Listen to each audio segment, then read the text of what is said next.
Pembalasan istri dikhianati. Bab 78. Nisa melihat kiri kanan takut jika ada yang memergokinya saat masuk ke dalam mobil Ardian. Kalau begini terus bisa-bisa jadi intel gue, gumam Nisa pelan saat masuk. Kenapa? Tanya Ardian melihat Nisa mengoceh sendiri. Ting.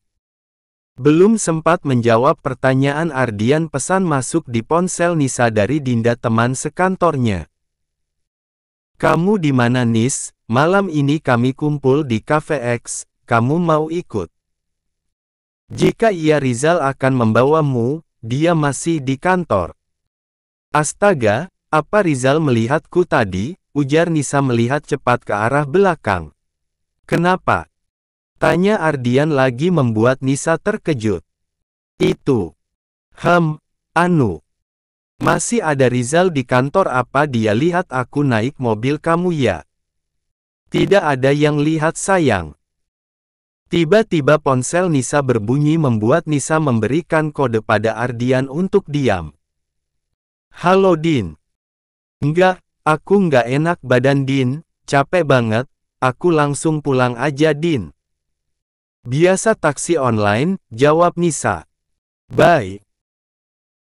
Selamat senang-senang ya, maaf banget nggak bisa ikut, ujar Nisa lalu menutup ponselnya dan menghela nafas panjang. Dari tadi dia menahan nafas karena takut ketahuan dia sedang bersama Ardian.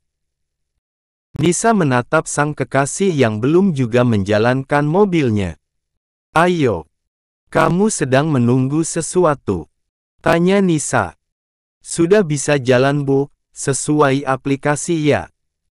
Ucap Ardian menampilkan wajah juteknya karena dibilang sopir taksi online. Nisa tertawa kecil memukul lengan kekasihnya ini. Maaf. Kalau tidak begini Dinda akan mengajakku ke kafe, bukannya kamu ingin kita makan malam di luar malam ini? Tapi tidak perlu bilang sedang dengan taksi online, serasa jadi sopir taksi aku.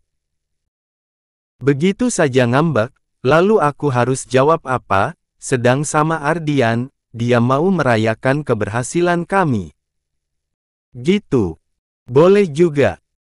Sama saja aku bunuh diri, semua pasti akan mendiamkanku lalu mereka menjaga jarak karena kita berpacaran. Terus kalau kita menikah, itu lain ceritanya, lagi pula aku belum menerima permintaanmu untuk menikah. Sayang cepat atau lambat kita akan menikah, aku akan minta keluargaku untuk segera datang. Tapi, kap satu kecupan dilayangkan Ardian di bibir Nisa membuat perempuan cantik ini terdiam seketika. Aku akan menjagamu dan menerima kekuranganmu, bahkan keluargamu, tegas Ardian tanpa bisa Nisa bantah. Van, kenapa panggilanku tidak pernah kamu jawab, ucap Christine teman dekat Devan. Devan memang tak pernah mengatakan kalau perempuan yang dekat dengannya sebagai kekasih, hanya teman dekat karena dia memang tak pernah berkomitmen pada perempuan manapun. Aku sibuk Tin, pulanglah. Kamu kenapa Van? Biasanya setiap aku hubungi pasti kamu semangat, kamu punya perempuan baru. Tanya Christine tidak terima. Aku sedang bekerja, silahkan keluar, jawab Devan lembut.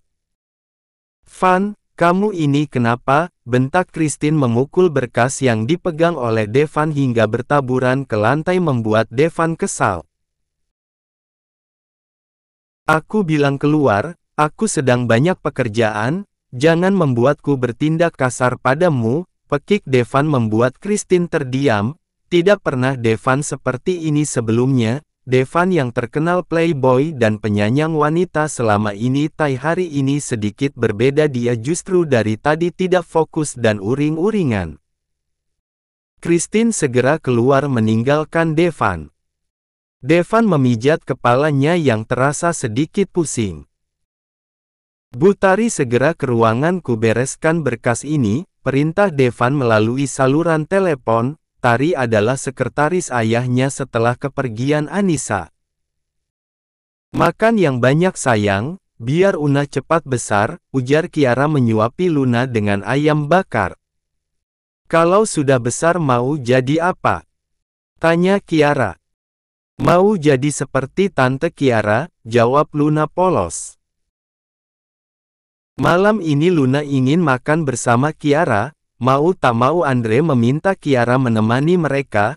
Awalnya Kiara sempat menolak tapi dia tidak tega melihat Luna yang sangat berharap padanya, akhirnya dia mau ikut dengan ayah dan anak ini. Ki, terima kasih kamu sudah mau ikut menemani kami makan malam, ucap Andre pelan.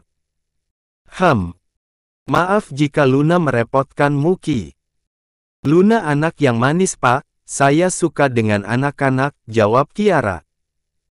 Lagi pula Luna anak yang baik, saya menyayanginya. Sekali lagi terima kasih Ki. Tante Kiara sayang sama Una. Tanya bocah polos ini dan diangguki Kiara. Kata Papa, Mama Una sudah bahagia di surga, Tante Kiara mau jadi Mama Una. Kiara menelan selaivannya. Pertanyaan yang diberikan Luna membuat jantung Kiara berdegup kencang. Dia memang menyayangi bocah perempuan ini, tapi untuk menikah dengan Andre papanya tak pernah terpikirkan oleh Kiara. Bagaimanapun status Andre duda, apakah keluarnya menerima? Pikir Kiara. Tegur Andre. Boleh Una panggil Mama? Tanya Luna lagi. Maafkan Una, Ki. Dia belum mengerti apa-apa, dia hanya kesepian, potong Andre. Una tidak boleh memberikan pertanyaan itu pada Tante Kiara, tegas Andre tidak enak hati. Tidak masalah Pak, saya mengerti dengan keinginan Una, anak seusianya memang sangat aktif dan lebih dekat dengan ibu. Ya, maafkan Una Ki. Kiara menatap bocah perempuan yang terlihat menunduk sedih. Una boleh panggil Tante Mama jika Una mau, jawab Kiara membuat Luna menegakkan kepalanya bahagia. Benar Tante, Mama. Kiara menganggukkan kepalanya tersenyum, Luna segera bangkit dari duduknya dan mencium Kiara. Bunda dengar kamu mengamuk di kantor Van. Tanya Vina. Bukan mengamuk Bun, aku hanya ingin fokus bekerja tadi.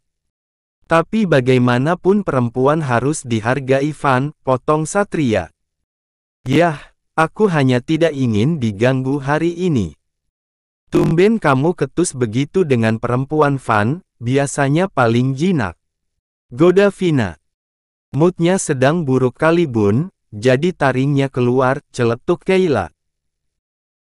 Ki, tegur Satria, bagaimanapun nakalnya Devan, Satria ingin Keila menghormati kakak lelakinya itu, tidak boleh sembarang bicara. Keila mendengus kecil lalu berjalan ke arah kamarnya. Bun, dulu Bunda dan Ayah bisa jatuh cinta bagaimana? Tanya Devan tiba-tiba membuat Vina dan Satria saling pandang. Bunda dan Ayah. Jangan bilang kalian dijodohkan, potong Devan membuat Vina menggelengkan kepalanya cepat. Kami saling mencintai setelah pernikahan, jawab Satria. Benar Bun? Tanya Devan tak percaya dan diangguki Vina. Kok bisa? Bagaimana cara kalian menjalani pernikahan tanpa cinta? Tanya Devan penasaran. Ayah tetap menghargai Bunda sebagai seorang perempuan, karena kami terbiasa bersama membuat kami saling ketergantungan dan mencintai satu sama lain, jelas Satria lagi. Jika aku mencintai seseorang dan orang itu tidak mencintaiku berarti kami masih bisa bersama. Tanya Devan lagi. Bisa. Jawab Satria tegas. Kamu bisa menaklukkannya saat kalian menikah nanti, perempuan mudah ditaklukkan Van, beri terus pujian dan kamu selalu ada untuknya pasti dia tak akan mau menjauh darimu, bisik Satria membuat Vina mengerutkan keningnya, apa yang dibicarakan ayah dan anak ini hingga harus berbisik. Bunda dulu ayah perlakuan begitu? Tanya Devan pelan. Ya. Bahkan dia tak ingin pisah sedetik pun dengan ayah, jawab Satria tersenyum kecil membuat Devan menatap bundanya. Apa? Tanya Vina penasaran. Bunda penasaran ya. Goda Devan membuat Vina kesal lalu menjewer kuping keduanya. Au! Sakit bun, lepas pekik Devan dan Satria serentak. Membuat Kayla terganggu dan keluar dari kamarnya, melihat ayah dan kakaknya dijewer oleh bundanya. Kayla malah tertawa kecil. Van, ayo temani ayah ke kantor Pak Gunawan, ajak Satria. Kenapa harus aku ya? Kan ayah bisa sendiri ke sana. Van. Kalau ayah sendiri ke sana kapan kamu pintarnya? Ayah ingin semua kolega bisnis ayah tahu dengan kamu, dan kamu nantinya yang akan mewarisi semua ini Van, jelas Satria. Tapi ya. Van, cepat atau lambat ayah akan terus menua dan semua ini kamu yang kelola. Kayla masih butuh biaya Van, begitu juga kamu. Siapa yang akan memberikannya jika bukan kamu sebagai kakaknya Kayla, terang Satria lembut agar anak sulungnya ini mengerti. Devan bangkit dari kursinya mengikuti langkah kaki Satria keluar dari ruangan. Jadi ini anak lelaki Anda Pak Satria? Tanya Pak Gunawan tersenyum kecil. Ya Pak. Jawab Satria.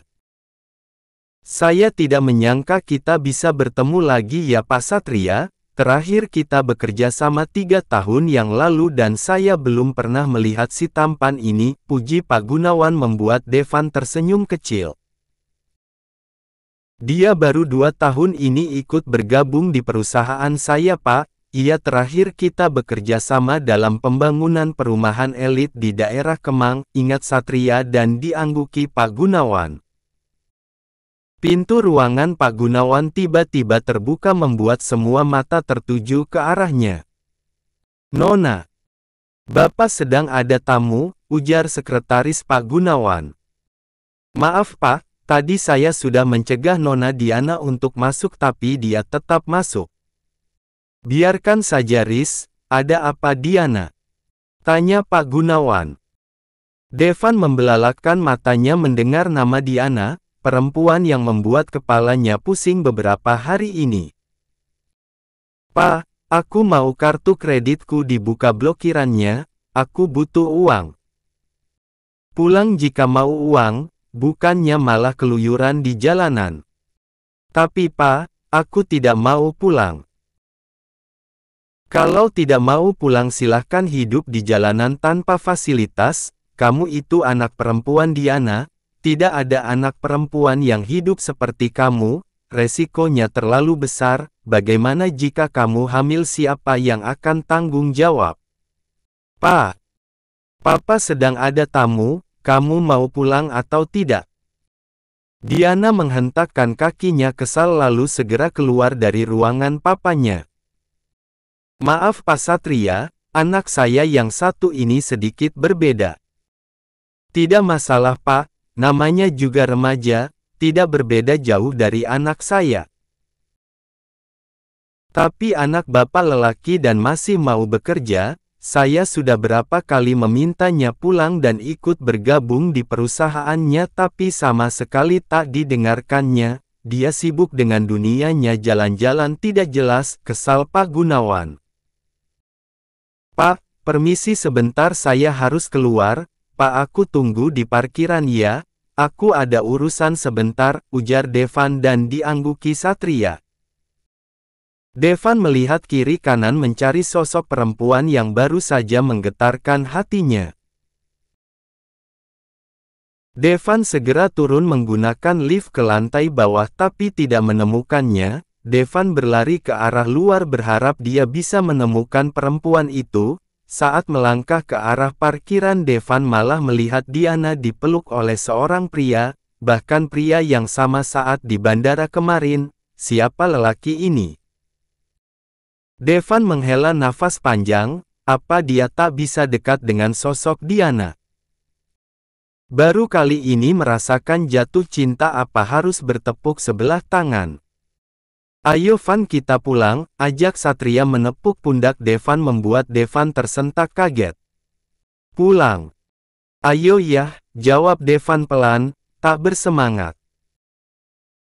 Seperti biasanya rapat yang diadakan bulan ini masih sama dengan bulan yang lalu, dan alhamdulillahnya angka kenaikan saham kita cukup baik. Saya berterima kasih dengan kerja keras kalian semua, ucap Rendra saat mereka di ruang rapat.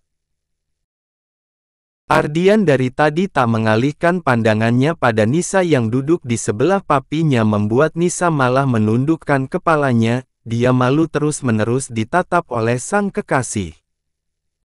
Jika ada pertanyaan silahkan, ujar Rendra lagi.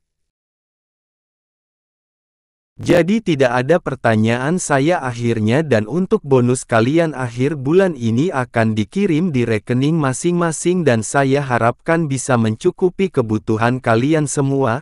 Terima kasih untuk waktunya dan terima kasih untuk semangat kalian. Semoga kita semua dalam lindungannya dan dalam keadaan sehat, ucap Rendra lalu segera berdiri dan keluar dari ruangan.